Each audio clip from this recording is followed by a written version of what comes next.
సరే ఈ 22 ఏంది సార్? 22 నిషేధిత జాబితా ఏంది? అసలు రోజు చర్చ నడుస్తా ఉంది. గవర్నమెంటు ఇప్పుడే ఎందుకు అందులో పెట్టిందా?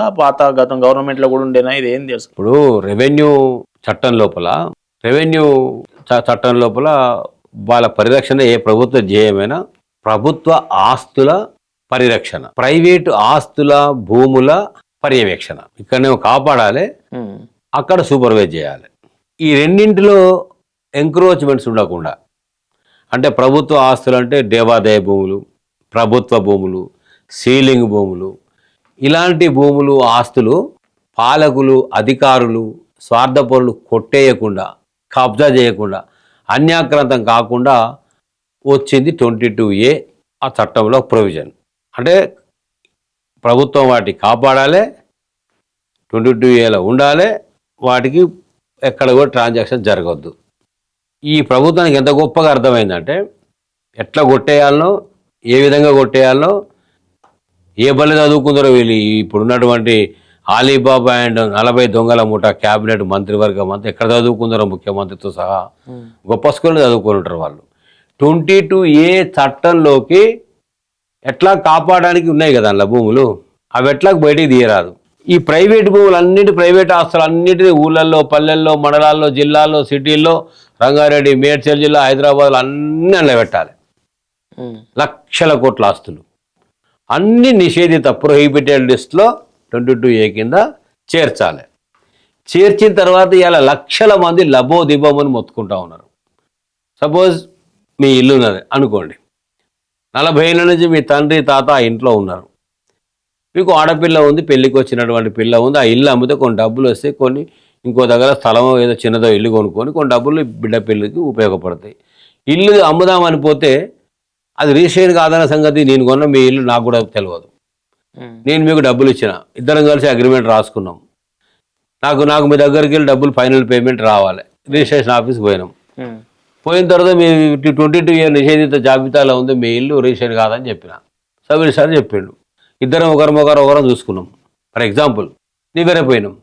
అరే 22Aలో ఉండేది తాతల కాంచి తండ్రుల కాంచి మా ఇల్లు ఇట్లా ఉన్నది, మా ఇల్లు పక్క ఈ కొనుక్కున్న భూమి రిజిస్ట్రేషన్ అయింది, ట్రాన్సాక్షన్స్ అయినాయి, అన్ని రకాల ప్రభుత్వ గుర్తింపులు ఉన్నాయి, ఇది ఎట్లా పోయింది అందులోకి అని చెప్పి మీకు తెలియదు. అరే నీ 22Aలో ఉందని ముందు తెలుస్తే నేను కొనకపోదును కదా, నా డబ్బులు ఇరుక్కపోయినాయి కదా, నేను బాధపడుతున్నా, మిగతా డబ్బులు రాలేదు కదా నువ్వు బాధపడుతున్నావు. ఇద్దరికి తెగని పంచాయతీ పెట్టింది ప్రభుత్వం. ఇట్లా ఇండ్లు పోయినాయి, ప్లాట్లు పోయినాయి, భూములు పోయినాయి. భూమి అమ్ముదామని అదే పరిస్థితి, ప్లాట్ అమ్ముదామని అదే పరిస్థితి, ఇల్లు అమ్ముదామని అదే పరిస్థితి. మన అవసరాలు ఎవరు తీరవాలి? పొంగులేటి చెప్పిండు, మింగులేటి ఏం చెప్పిండు?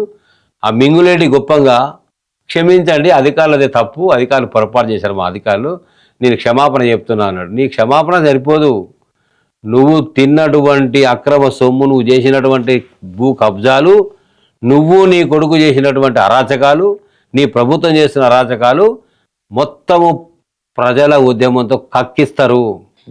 పొర్లు దండాలు పెట్టి చెంపలు వేసుకొని నువ్వు సక్రమంగా చేస్తావా చేయవా? మీరు ఆ దరఖాస్తు చేసుకోండి, మీరు అప్పీల్ చేసుకోండి, మీరు ఈమెయిల్లో మీరు పంపండి, కలెక్టర్ని కలవండి. ఎవరిని కలవాలి? నా తప్పు కాదు, నాకు ప్రమేయం లేకుండా నా ఆస్తి తీసుకొని పనులు పెట్టినావు, నేను తహసీల్దార్ని కలవాలి, నేను ఆర్డీఓని కలవాలి, నేను కలెక్టర్ని కలవాలి, 3 చోట్ల పోవాలి, 3 చోట్ల చేతులు దడపాలి, డబ్బులు ఇవ్వాలి, మస్కా కొట్టాలి, చెప్పులు అడగాలి, కలెక్టర్ దగ్గరికి పోవాలి, ఎన్ఓసి తెచ్చుకోవాలి.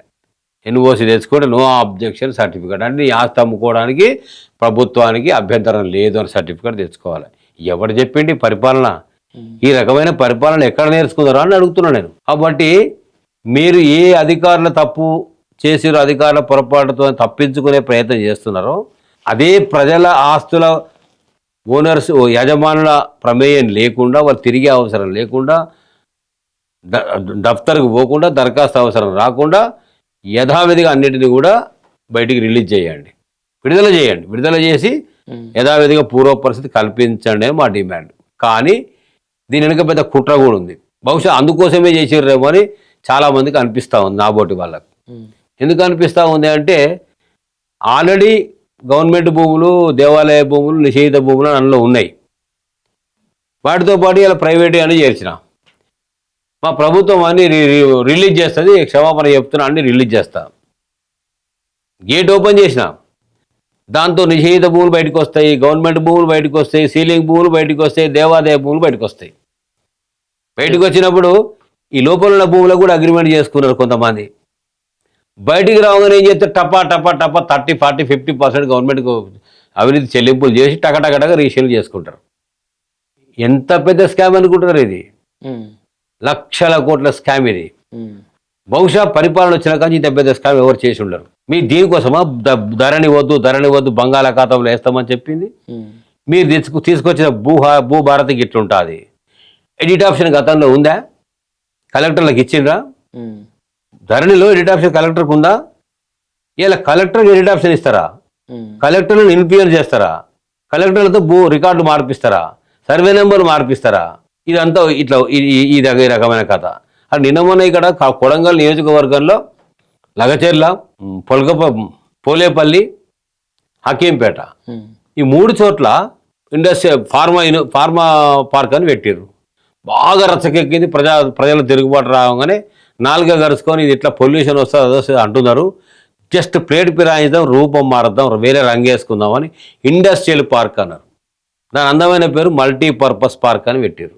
ఆ మల్టీపర్పస్ పార్క్ లోపల కబ్జా చేసే ప్రైవేటు భూములు పోయినప్పుడు పరిహారం ఎక్కడైనా వస్తుంది. పరిహారం తక్కువ ఇంత ఏమని ప్రజలు కొట్లాడతారు, కోర్టుకు వెళ్తారు, పరిహారం డిసైడ్ అయితే గవర్నమెంట్ ఇస్తుంది. ప్రభుత్వ భూములను కూడా పరిహారం వచ్చే లిస్టులో చేర్చి రాత్రికి రాత్రి ఎక్స్ అనే పేరు మీదకి 10 ఎకరాలు పోయింది. 10 ఎకరాల భూమి నిన్నటిదాకా ఒక గుంట కూడా లేదు ఆయనకు. 10 ఎకరాలు రాత్రి షిఫ్ట్ అయితే తెల్లారి వారు పాస్బుక్ వచ్చింది, ఓనర్ అయిపోయాడు. 5 ఎకరాలు వచ్చింది నీకు 5 ఎకరాలకు 540 2 కోట్ల రూపాయలు వస్తాయి. నీకు 10 లక్షలు ఇస్తా, మిగతా 1,90,00,000 నావి. ఇక్కడ మంత్రి కనబడాడు, పాలకుడు కనబడాడు, బిగ్ బాస్ కనబడాడు, బిగ్ మేడం కనబడదు, రేవంత్ రెడ్డి అనుభూలు అండ్ బ్రదర్స్ కనబడరు. అంత అఫీషియల్గా జరుగుతున్నట్టు కనబడుతుంది. కానీ కొట్టేసేది మాత్రం అఫీషియల్గా రహదారిలో కొట్టివేత జరుగుతూ ఉంది. ఇట్లా ప్రభుత్వ భూములకే ప్రభుత్వం పరిహారం ఇచ్చి పాలకుల పాకెట్లు నింపుతున్న పరిస్థితి. ఇంత దుర్మార్గాన్ని బహుశా మరి మీకు ఎంత వయసు మీరు చూసుండరో మీకు ఇక భవిష్యత్తులో కూడా చూసుండరేమో, ఇట్లా కనబడదేమో బహుశా. అంటే ఇన్ని రకాలుగా మోసం చేయొచ్చు, ఇన్ని రకాలుగా ప్రభుత్వ ఖజానాను లూటి చేయొచ్చు. ఇది జరుగుతూ ఉంది. 22A జాబితా విడుదల చేసేటప్పుడు మునుపు ఏ నిషేధిత జాబితాలు ఏ ఆస్తులు అయితే ఉన్నాయో అవి ప్రకటించండి, శ్వేతపత్రం ఇవ్వండి. ప్రైవేటు ఆస్తులను ఎన్నింటిని చేర్చిండ్రో ఆ శ్వేతపత్రం ఇవ్వండి. అన్ని కలిసి ఎన్ని ఉన్నాయో శ్వేతపత్రం ఇవ్వండి. రిలీజ్ చేసేటప్పుడు బయటకు విడుదల చేసేటప్పుడు వేటిని రిలీజ్ చేస్తూ ఉన్నారు.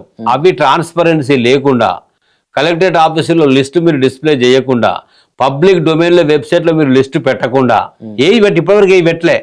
ఇప్పటికైనా పెట్టకపోతే మీరు మిమ్మల్ని నమ్మే పరిస్థితి లేదు. కోర్టు నమ్మదు, ప్రజానీకం నమ్మదు, తెలంగాణ సమాజం నమ్మదు. ఇప్పుడు ఇదంతా వ్యవస్థ ప్రజలకు అర్థమవుతా ఉంది, మేధావులకు అర్థమవుతా ఉంది, వీళ్ళ ప్రజల డిస్కషన్లో ఉంది. సో ఇది పార్టీకి ప్రభుత్వానికి ఇబ్బందికర పరిస్థితి తెచ్చే అవకాశం ఉంది. రేపు మనకు పరిస్థితి బాగుండదనే విషయం తెలిసే ఇట్లా జరుగుతూ ఉందా? ప్రభుత్వంలో ఉన్న పెద్దలకి తెలియదా?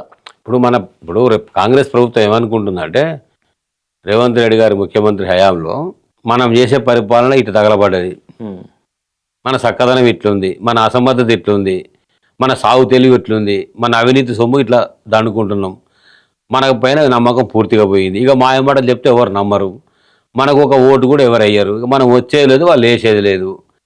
ఇప్పుడు మిగిలిన కాడికి గీక్కొని నాక్కొని పోదాం, ఇంకేం మిగలద్దు. రేపు ఏ ప్రభుత్వం వచ్చినా కూడా మళ్ళీ మొలవద్దు. హిరోషిమా నాగసాకిలో అణుబాంబు వేస్తే ఏళ్ళ వరకు గడ్డి మొలకెట్లా మొలవలేదో మనం రాకొడుకు భూమి మిగలొద్దు, ప్లాట్ మిగలొద్దు, ఇల్లు మిగలొద్దు, ఖజానా మిగలొద్దు, మున్న కాడికి సాఫ్ చేద్దాం, తల్లిదండ్రులు చదువుకుని బయటికి వెళ్ళిపోదాం అని అనుకున్నప్పుడు ఇట్లాంటి విచిత్రాలు బోలెడు జరుగుతాయి. లేకుంటే అధికారుల తప్పిదమే అని పొంగులేటి అంటున్నాడు. అంటే ఇవాళ కోమటిరెడ్డి వెంకటరెడ్డి ఆయన సకాదానం నల్గొండలో మాట్లాడతాడు. ఆయన ఇది 3 నెలల ముందే తెలుసు నాకు, ముఖ్యమంత్రికి చెప్పినా నేను. కానీ కోమటిరెడ్డి వెంకటరెడ్డి నీళ్లు కలిసి వాటర్ నీళ్లు కలిపితే ఎస్ఎల్బీస్ అట్లా అయింది అన్నాడు కదా. ఇలా ఆయన పాప ఒక మాట తప్పు చెప్పిండేమో. ముఖ్యమంత్రికి నాకు ఇప్పుడు కాదు, ఆర్టీఐ చట్టం కింద భూసేకరణ సమాచారం అంతా సేకరించేటప్పుడే ముఖ్యమంత్రి కాంగ్రెస్లోకి రాకముందే రేవంత్ రెడ్డి గారి దగ్గర వివరాలన్నీ సేకరించి పెట్టుకున్నాడు. ఆ లిస్ట్ అంతా కూడా నాకు తెలుసు. ఇవాళ దాని ప్రణాళికబద్ధంగా మా ప్రభుత్వం కొల్లగొడతా ఉంది అనే మాట చెప్పబోయి చెప్పిండేమో నేను అనుకుంటా ఉన్నా.